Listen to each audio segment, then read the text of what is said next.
Hi friends, ఎలా ఉన్నారు friends? IPL దీని పాపులారిటీ ఏ రేంజ్లో ఉంటుందో సపరేట్గా చెప్పాల్సిన పని లేదు. మన ఇండియాలో ఉన్న ప్రతి ఒక్క క్రికెట్ లవర్కి ఐపీఎల్ అంటే ఒక ఎమోషన్. ఐపీఎల్ ఫైనల్స్లో గెలిచిన టీంకి 20 కోట్ల ప్రైజ్ మనీ ఇస్తారు. కానీ మీకు తెలుసా, ఐపీఎల్లో ఆడే ప్రతి టీంకు ప్రతి సంవత్సరం దాదాపు 250 కోట్ల వరకు ఖర్చు అవుతుంది.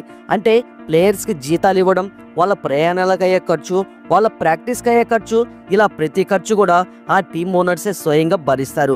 ఆశ్చర్యంగా ఉంది కదా. ఐపీఎల్ ఫైనల్ మ్యాచ్లో గెలిస్తే ఇచ్చేది 20 కోట్లు. దానికోసం టీమ్ ఓనర్స్ 250 కోట్లు ఎందుకు ఖర్చు చేస్తారు అని మీకు డౌట్ రావచ్చు. అసలు ఈ టీమ్స్కి అన్ని ఐపీఎల్ ద్వారా డబ్బులు ఎలా సంపాదిస్తాయి, మరి అసలు వాళ్ళకి లాభం ఏంటి, వాళ్ళకు డబ్బులు ఎలా వస్తాయి? టీమ్ ఓనర్స్ మాత్రమే కాదు, బీసీసీఐ కూడా ఐపీఎల్ ద్వారా ఈ రేంజ్లో సంపాదిస్తుంది. జట్టుల బ్రాండ్ వాల్యూ ఎలా పెరుగుతుంది? ఒక టీం ప్లే ఆఫ్కు చేరుకోకపోయినా ఫ్రాంచైజీ లాభాల్లో ఉంటుందా? ఐపీఎల్ ద్వారా ఫ్రాంచైజీ ఓనర్లకు పబ్లిసిటీ ఎలా లభిస్తుంది? ఐపీఎల్ టీమ్స్ డబ్బులు సంపాదించే రహస్యం ఏంటో తెలుసుకోవాలి అంటే ఈ వీడియోని చివరి వరకు తప్పకుండా చూడండి. కాబట్టి ఈ వీడియోలో చాలా ఇన్ఫర్మేషన్ ఉంటుంది. సో ఈ వీడియోని ఎక్కడా స్కిప్ చేయకుండా పూర్తిగా ఎండ్ వరకు చూడండి.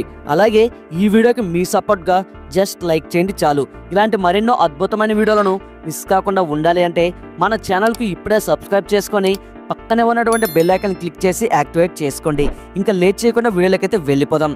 Let's get into start our video. Friends, IPL team owners డబ్బులు ఎలా సంపాదిస్తారో తెలుసుకునే ముందు అసలు ఐపీఎల్ ఎలా స్టార్ట్ అయిందో తెలుసుకుందాం. 2007లో ఇండియన్ టీ20 వరల్డ్ కప్ గెలిచిన తర్వాత జనాలు ఎక్కువగా టీ20 మీద ఇంట్రెస్ట్ చూపించడం స్టార్ట్ చేశారు. ఫార్మాట్ కొత్తదవడం మాత్రమే కాకుండా మ్యాచ్ స్టార్టింగ్ నుంచి ఎండింగ్ వరకు ఉత్కంఠభరితంగా సాగుతుంది. మ్యాచ్ ఆడే ప్రతి ప్లేయర్ టాలెంట్కి ఇదొక అగ్ని పరీక్షలా ఉంటుంది. తక్కువ సమయంలో వారి యొక్క బెస్ట్ పర్ఫార్మెన్స్ ఇవ్వాల్సి ఉంటుంది. అలా 2007లో ముందు ఐసీఎల్ అనే క్రికెట్ లీగ్ స్టార్ట్ అయింది. దాని full form Indian cricket league. దీన్ని జీ ఎంటర్టైన్మెంట్ అని ఒక ప్రైవేట్ సంస్థ నిర్వహించేది. దీనికి బీసీసీఐకి ఎటువంటి సంబంధం లేదు. ఈ ఐసీఎల్ కూడా సేమ్ ఐపీఎల్ లాగే ఉండేది. ఇందులో కూడా ఇండియాలో ఉన్న డిఫరెంట్ సిటీస్ ని రిప్రజెంట్ చేస్తూ టీమ్స్ ఉండేవి. ఈ టీమ్స్ కూడా ఐపీఎల్ లోనే ప్లేయర్స్ ని కొని వాళ్ళతో ఆడించేవారు. ఈ ఐసీఎల్ ను బీసీసీఐ కానీ ఐసీసీ కానీ అధికారికంగా గుర్తించలేదు. ఐసీసీ మరియు బీసీసీఐకి ఐసీఎల్ అంటే నచ్చేది కాదు. ఎందుకంటే ఐసీఎల్లో ఆడడానికి చాలా మంది ప్లేయర్స్ వెళ్ళేవాళ్ళు. అలా వెళ్ళకూడదని బీసీసీఐ డొమెస్టిక్ క్రికెట్లో ప్లేయర్స్ యొక్క జీతాలను అమాంతం పెంచేసింది. అంతేకాదు, ఎవరైనా ఐసీఎల్ ఆడడానికి వెళ్తే వారిపై లైఫ్ టైం బ్యాన్ విధిస్తామని బీసీసీఐ ప్రకటించింది. ఎందుకంటే బీసీసీఐకి తన కంట్రోల్లో లేని ఏ టోర్నమెంట్ అయినా ఇండియాలో జరగడం ఇష్టం ఉండదు. అందుకే 2007 సెప్టెంబర్ 13న ఐపీఎల్ను అనౌన్స్ చేసింది. 2008లో ఐపీఎల్ మొదటి టోర్నమెంట్ జరిగింది. ప్లేయర్స్ పై లైఫ్ టైం బ్యాన్ ఉండడం వల్ల ఐసీఎల్లో ఆడడానికి ఎవరు ఇంట్రెస్ట్ చూపలేదు. అలా ఐసీఎల్ కనుమరుగైపోయింది. 2009లో ఐసీఎల్ చివరి టోర్నమెంట్ జరిగింది. ఐపీఎల్ బిజినెస్ మోడల్ మనకి అర్థం కావాలంటే ఇదంతా తెలుసుకోవడం మనకు చాలా అవసరం. ఎందుకంటే బీసీసీఐ పాత్ర ఏంటో మనకు అర్థం కావాలి. ఇక ఐపీఎల్ టీమ్ ఓనర్స్ అయిన కావ్య మారన్, షారుఖ్ ఖాన్, నీతా అంబానీ వీళ్ళకి డబ్బులు ఎలా వస్తాయో ఇప్పుడు చూద్దాం. ఇక వీడియోలోకి వెళ్లే ముందు మీ ఫేవరెట్ ఐపీఎల్ టీం ఏంటో కామెంట్ చేయండి. ఐపీఎల్ టీమ్ ఓనర్స్ కి చాలా రకాలుగా డబ్బులు వస్తాయి. అందులో నెంబర్ 1 టైటిల్స్, స్పాన్సర్స్. మీలో చాలా మందికి గుర్తుండే ఉండి ఉంటుంది. ఐపీఎల్ మొదలైనప్పుడు డిఎల్ఎఫ్ ఐపీఎల్ అని పిలిచేవారు. దాని తర్వాత పెప్సీ ఐపీఎల్ అని, వివో ఐపీఎల్ అని, మరియు ప్రస్తుతం టాటా ఐపీఎల్ అని మనం చూస్తున్నాం. దీన్ని టైటిల్స్ స్పాన్సర్షిప్ అంటారు. పెద్ద బ్రాండ్స్ ఐపీఎల్ స్పాన్సర్షిప్ చేయడానికి చాలా ఖర్చు చేస్తుంటాయి. దాంతో మొదటి 5 సంవత్సరాలు డిఎల్ఎఫ్ అనే కంపెనీ ఐపీఎల్ కు స్పాన్సర్ గా ఉండేది. ఆ 5 సంవత్సరాలలో ప్రతి సంవత్సరం 40 కోట్ల బీసీసీఐకి డిఎల్ఎఫ్ అనే కంపెనీ చెల్లించేది.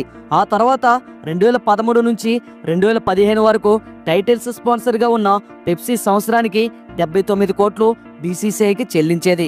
అలాగే 2016 నుంచి 2017 మధ్య వివో 100 కోట్లు, 2018 నుండి 2019 వరకు ఇదే వివో 440 కోట్ల సంవత్సరానికి టైటిల్ స్పాన్సర్ గా ఉండడానికి బీసీసీఐకి ఇస్తూ వచ్చాయి. ప్రస్తుతం అనగా 2025వ సంవత్సరంలో టాటా కంపెనీ సంవత్సరానికి 330 కోట్లు చెల్లిస్తూ ఐపీఎల్ టైటిల్స్ స్పాన్సర్ గా ఉంది. ఇలా టైటిల్స్ ను స్పాన్సర్ లో ఇచ్చిన మొత్తంలో 50% బీసీసీఐ ఉంచుకుంటుంది. మిగిలిన 50% ఐపీఎల్ టీమ్ ఓనర్స్ కి సమానంగా పంచుతుంది. Number 2 official sponsors. Titles sponsor లానే కొన్ని కంపెనీలు రకరకాలుగా స్పాన్సర్స్ చేస్తూ ఉంటాయి. ఫర్ ఎగ్జాంపుల్ CEAT టైర్స్ అనే బ్రాండ్ స్ట్రాటజీగా టైమ్ అవుట్ స్పాన్సర్ చేయడానికి 30 కోట్లు బీసీసీఐకి ఇస్తుంది. సిఆర్ఈడి అనే బ్రాండు సిఆర్ఈడి పవర్ ప్లే అని, టాటా బ్రాండు టాటా న్యూవర్క్స్ అని, డ్రీమ్11 అనే బ్రాండు డ్రీమ్11 game changer of the match ని స్పాన్సర్ చేయడానికి కొన్ని కోట్ల రూపాయలను బీసీసీఐకి చెల్లించాల్సి ఉంటుంది. ఇక ఒక రిపోర్ట్ ప్రకారం ఈ అఫీషియల్స్ స్పాన్సర్ ద్వారా సంవత్సరానికి 210 కోట్ల దాకా బీసీసీఐ వసూలు చేస్తుంది. అందులో 50% బీసీసీఐ తీసుకుంటుంది. మిగిలిన 50% ఐపీఎల్ ఓనర్స్ తీసుకుంటారు. Number 3 broadcasting. ఐపీఎల్ కు వచ్చే అతిపెద్ద ఆదాయ మార్గం బ్రాడ్కాస్టింగ్. ఐపీఎల్ అనేది ఏదో ఒక టీవీ ఛానల్లో ప్రసారం కావాలి. అది ఏ ఛానల్? చాలా పెద్ద పెద్ద ఛానల్స్ ఐపీఎల్ ప్రసారం చేయడానికి పోటీ పడుతుంటాయి. బీసీసీఐకి ఏ ఛానల్లో అయితే ఎక్కువ డబ్బు ఇస్తుందో ఆ ఛానల్కి ఐపీఎల్ ప్రసారం చేసే అవకాశం ఇస్తుంది. అలా 2008 నుంచి 2017 వరకు సోనీ సంస్థ 8,200 కోట్లు పెట్టి బ్రాడ్కాస్టింగ్ రైట్స్ సంపాదించింది. అంటే సంవత్సరానికి 820 కోట్లు అన్నమాట. ఆ తర్వాత 2018 నుండి 2022 వరకు స్టార్ స్పోర్ట్స్ సంస్థ వాళ్ళు 16,400 కోట్లు పెట్టి బ్రాడ్కాస్ట్ రైట్స్ సంపాదించుకున్నారు. అంటే సంవత్సరానికి 3,300 కోట్ల రూపాయలు అన్నమాట. ఇక ప్రస్తుతం జియో సినిమా మరియు డిజ్నీ ఇండియా సంయుక్తంగా కలిసి 2,400 కోట్ల రూపాయలు పెట్టి బ్రాడ్కాస్ట్ రైట్స్ సంపాదించుకున్నారు. గత 3 సంవత్సరాలుగా జియో సినిమాలోనే ఐపీఎల్ ప్రసారం అవుతుంది. ఇంత భారీ మొత్తంలో బీసీసీఐకి ఇస్తున్నాయి ఈ ఛానల్స్ ఐపీఎల్ ని ఈ ఛానల్లో ప్రసారం చేసుకోవడానికి. అయితే బీసీసీఐ ఈ ఆదాయంలో 50% తన వద్దనే ఉంచుకొని మిగిలిన 50% టీమ్ ఓనర్స్ కి ఇస్తుంది. అయితే ఇన్ని వేల కోట్ల రూపాయలు పెట్టి ఈ ఛానల్స్ ఐపీఎల్ ఎందుకు ప్రసారం చేస్తున్నాయి? వాళ్ళకి లాభం ఎలా వస్తుంది? నిజానికి టీవీ ఛానల్స్ వాళ్ళు ఖర్చు పెట్టిన దానికి ఎన్నో రెట్లు సంపాదిస్తూ ఉంటారు. అదెలానో ఇప్పుడు చూద్దాం. మనం ఐపీఎల్ చూస్తున్నప్పుడు ప్రతి ఓవర్ కి మధ్యలో కొన్ని సెకండ్ల యాడ్ మనం చూస్తూ ఉంటాం. అలా మ్యాచ్ మధ్యలో లేదా ఓవర్స్ మధ్యలో తమ యాడ్ ప్లే చేయడానికి ప్రతి 10 సెకండ్లకి 15 లక్షల టీవీ ఛానల్స్ ఆ కంపెనీల నుండి వసూలు చేశాయి. ఉదాహరణకు పెప్సీ యాడ్ మ్యాచ్ మధ్యలో వస్తుందంటే జియో సినిమా పెప్సీ కంపెనీ నుండి ప్రతి 10 సెకండ్ల యాడ్కి 15 లక్షలు తీసుకుంటుంది. ఇలా ఎన్ని యాడ్స్ ప్లే అయితే అన్నిసార్లు 15 లక్షలు జియో సినిమా పెప్సీ కంపెనీ నుండి తీసుకుంటుందన్నమాట. ఇప్పుడు ఒక్కసారి మనం ఆలోచిస్తే దాదాపుగా 3 నెలలు నడిచే ఐపీఎల్లో ఎన్ని యాడ్స్ ప్లే అవుతాయో మనం ఊహించుకోవచ్చు. ఈ రకంగా బ్రాడ్కాస్టింగ్ చేసే ఛానళ్లు ఎంత సంపాదిస్తుంటాయో మనం అర్థం చేసుకోవచ్చు. ఇకపోతే బీసీసీఐ ఇచ్చే ఈ 50% రెవెన్యూ అన్ని టీమ్స్ సమానంగా పంచుకుంటాయి. కానీ నిజానికి టీమ్ ఓనర్స్ దృష్టితో చూస్తే ఈ డబ్బు టీవీ ఓనర్స్ కి ఏమాత్రం సరిపోదు. ఎందుకంటే మనం ముందుగా చెప్పుకున్నట్టు ప్రతి టీం దాదాపుగా 250 కోట్ల రూపాయల ప్లేయర్స్ పైన ఖర్చు పెడుతుంది. కాబట్టి ఈ టీమ్స్ కి ఎన్నో ప్రత్యేకమైన ఆదాయాలు ఉన్నాయి. అవేంటో ఇప్పుడు చూద్దాం. Number 1 team sponsors. మీరు గమనించినట్లయితే ప్రతి టీం జెర్సీ పైన కొన్ని బ్రాండ్స్ యొక్క లోగోస్ మనకి కనిపిస్తూ ఉంటాయి. ఆ బ్రాండ్స్ ఎన్నో కోట్ల రూపాయలు టీమ్ ఓనర్స్ కి ఇచ్చి తమ బ్రాండ్ యొక్క లోగోస్ ని జెర్సీ పైన వేయించుకుంటారు. ప్రతి టీం యొక్క జెర్సీ, ప్యాంట్స్, క్యాప్స్ పైన దాదాపు 10 కంపెనీలకు చెందిన బ్రాండ్స్ యొక్క లోగోస్ ఉంటాయి. ఇలా బ్రాండ్ యొక్క లోగో జెర్సీకి ముందు వైపున అంటే ఎక్కువగా కనిపించే ప్రదేశాల్లో ప్రింట్ చేయించుకొని వాళ్ళకి 25 నుంచి 30 కోట్లు, అవే వెనకాల ప్రింట్ చేయించుకుంటే వాళ్ళు 10 నుంచి 15 కోట్ల రూపాయలు ఇవ్వాల్సి ఉంటుంది.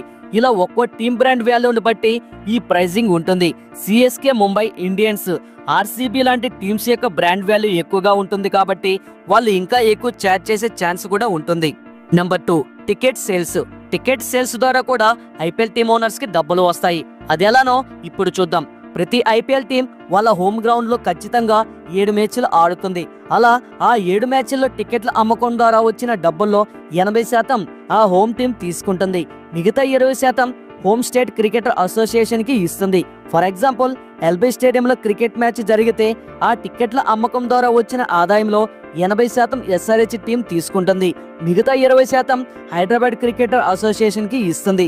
ఈ టికెట్ల అమ్మకం ద్వారా దాదాపు ప్రతి మ్యాచ్ కు మినిమం 4 కోట్ల రూపాయల వరకు ఆదాయం వస్తుంది. అయితే ఈ టికెట్స్ అమ్మకం ద్వారా ప్రతి టీం ఖచ్చితంగా ఒక్కో సంవత్సరంలో 28 కోట్ల వరకు సంపాదిస్తుంది. Number 3 mercantile. ఐపీఎల్ లో ప్రతి టీం కి ఒక జెర్సీ ఉంటుంది. ఆ టీం ని అభిమానించే వాళ్ళు తమ ఫేవరెట్ ప్లేయర్ యొక్క జెర్సీని కొనుక్కుంటూ ఉంటారు. ఇలా ఆ టీం లోగోస్ ని క్యాప్స్ పైన, ఫోన్స్ కవర్స్ పైన, కీ చైన్స్ పైన ప్రింట్ చేసి అమ్ముతూ ఉంటారు. ఐపీఎల్ టీం అలా వచ్చిన ఆదాయం టీమ్ ఓనర్స్ దగ్గరికి వెళ్తుంది.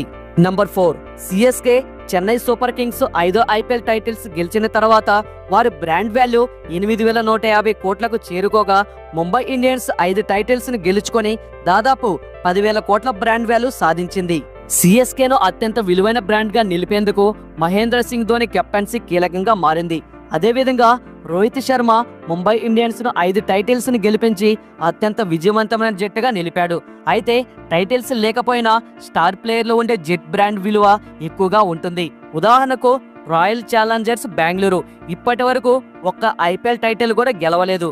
కానీ విరాట్ కోహ్లీ, ఏబిడబ్ల్యూఎస్ వంటి లెజెండ్స్ ప్రభావంతో వారి జెర్సీల మర్చెంట్స్ అమ్మకాలు టాప్ లో ఉండి వారి బ్రాండ్ వాల్యూలో కొనసాగించాయి.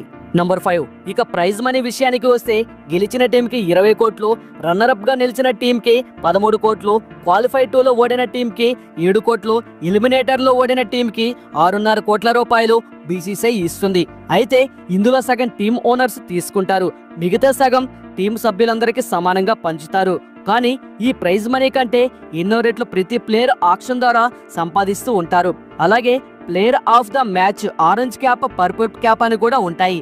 అవి కాకుండా ప్రతి మ్యాచ్ కి ప్లేయర్స్ అందరికి మ్యాచ్ 3 అని కూడా సపరేట్ గా ఉంటుంది. సో చూశారు కదా ఐపీఎల్ టీమ్ ఓనర్స్ ఏ విధంగా డబ్బులు సంపాదిస్తారో. గెలిచిన ఓడిన టీమ్ ఓనర్స్ కి లాస్ అనేది అస్సలు ఉండదు. ఈ వీడియో ద్వారా ఐపీఎల్ టీమ్ ఓనర్స్ డబ్బులు ఏ విధంగా సంపాదిస్తారో మీకు ఒక క్లారిటీ వచ్చిందనుకుంటా. ఇది ఫ్రెండ్స్ ఇవాల్టి వీడియో. చూశారు కదా, ఈ వీడియో మీద మీ అభిప్రాయం అనేది ఖచ్చితంగా మాకు కామెంట్ రూపంలో తెలియజేయండి. ఈ వీడియో మీకు నచ్చినట్లయితే లైక్ చేయండి, షేర్ చేయండి, అలాగే కామెంట్ చేయండి. మన ఛానల్ ఫస్ట్ టైం చూస్తున్నట్లయితే ఈ ఛానల్కు ఇప్పుడే సబ్స్క్రైబ్ చేసుకొని పక్కనే ఉన్నటువంటి బెల్ ఐకాన్ క్లిక్ చేసి యాక్టివేట్ చేసుకోండి. Thanks for watching. నెక్స్ట్ వీడియోలో మళ్ళీ కలుసుకుందాం. జై హింద్.